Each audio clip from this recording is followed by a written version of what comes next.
হলো বইয়ের নাম হলো মহাবিশ্বের সৃষ্টি। এটা না এগুলো থাক পরে দিন। মহাবিশ্বের সৃষ্টি ও ধ্বংস বইয়ের নাম এটা। দেখো সবাই, উপরে গ্রহ নক্ষত্রের ছবি আছে। মহাবিশ্বের সৃষ্টি ও ধ্বংস। এখানে আসমান, গ্রহ, নক্ষত্র, তারপর সূর্য, চন্দ্র, তারপর ওই যে ব্ল্যাক হোল, ব্ল্যাক বক্স, যত রকমের গ্রহ আছে, পেনানসুলা, তারপর আরো অনেক কিছু আছে। তো এগুলো নিয়ে তো এখন গবেষণা হচ্ছে।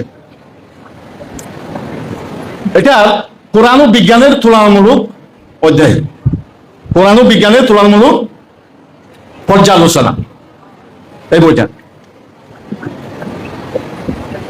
তো এখন এই আধুনিক যুগে বিজ্ঞানীরা পৃথিবীকে গোল বলেছেন। পৃথিবীকে কি বলেছেন? বলো, গোল। কিরকম গোল? আন্ডার মতো, আন্ডার মতো গোল। গোল বলতে কমলা লেবুর মতো গোল, কমলা লেবুর মতো গোল। এটা তো সবাই জানে।